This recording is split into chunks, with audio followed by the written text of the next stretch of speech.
Hello everyone and welcome back to my channel. I hope you're all well. This is Lifestyle Critic, where we break down movies and TV shows into their core elements, and in this video we are going to be reviewing Harry Potter and the Deathly Hallows Part 2, which is the epic and final conclusion to the outstanding Harry Potter cinematic masterpiece, and this was the most successful film out of the entire franchise and grossed over $1 billion.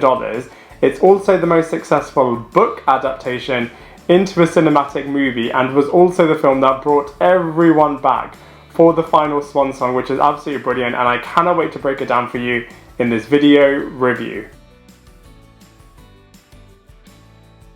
So from a storyline point of view, the film is continuing from where the first part left off. So Harry, Ron and Hermione are continuing their mission to try to destroy all of the Horcruxes to finally defeat Voldemort once and for all. There's also a really hilarious sequence where they're trying to break into Bellatrix Lestrange's bank vault, and there's a little bit of an Aladdin-esque scene over there as they're trying to get up to find a cup, as they think this is going to be one of the Horcruxes, and it's very Aladdin-esque, especially how they escape from that sequence as well. They then return to Hogwarts, and it's a really powerful and emotional sequence as the school is now under Snape's leadership.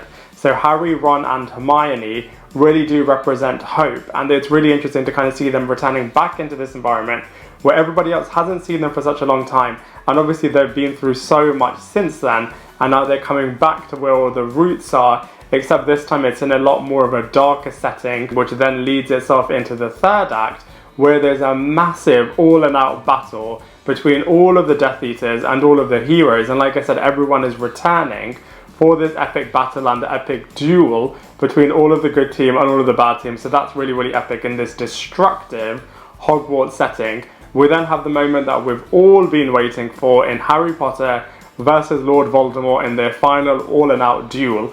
I do feel like this moment could have gone on for a little bit longer, given the fact that there's been such a build-up to it for such a long time. But that being said, it does what it needs to do, and it is really epic and really emotional for that final sequence. We then jump 19 years into the future, where we see the cast now parents themselves and leading their kids as they board on the train at platform 9 3/4 as their kids themselves go to Hogwarts. So it's a really conclusive, really final, really epic, really emotional conclusion to the Harry Potter series.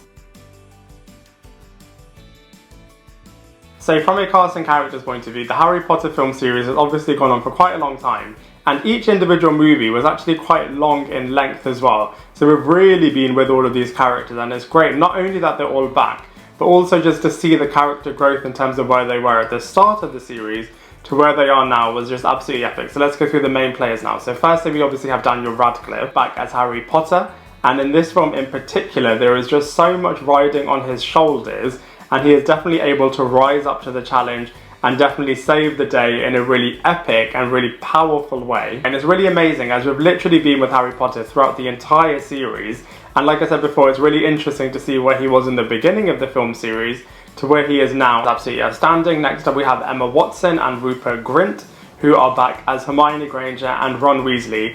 I'd say they had a bigger part in part 1 of Deathly Hallows, but that being said, in part 2 they're definitely with Harry throughout in terms of trying to destroy all of the Horcruxes, and actually for some of the Horcruxes they are pretty key in terms of destroying some of the Horcruxes themselves, so are definitely supporting Harry in a brilliant way.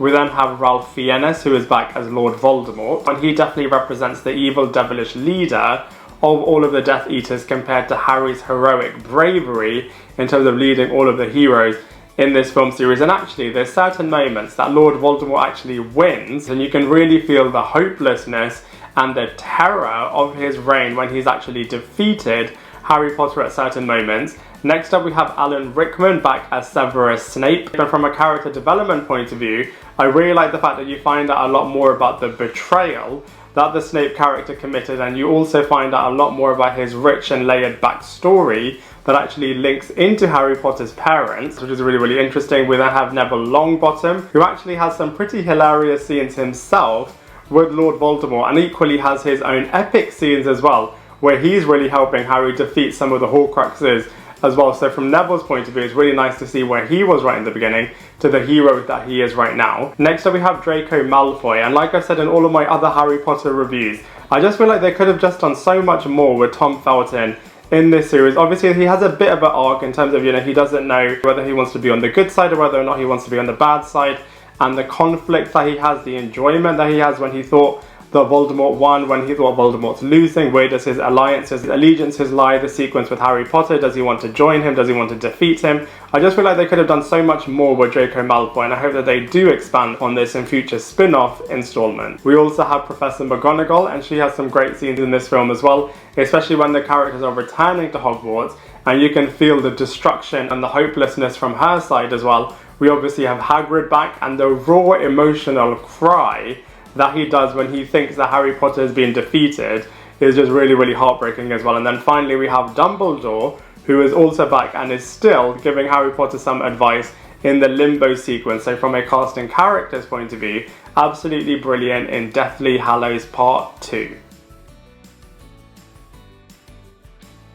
So from a visuals point of view, they are absolutely exceptional in this film. Similarly to the characters, it's really interesting to see how the visuals have developed from the first movie to where they are now, and the cinematography in the all-out battle sequences in the destructive set of Hogwarts was absolutely brilliant, and the Harry Potter versus Lord Voldemort sequence was also pretty brilliant as well. It also felt very end of the world, a lot more darker and a lot more horror based, and the colour palette was really, really bleak in this film and in part 1 as well, but it worked really, really well for what they were trying to communicate in this movie.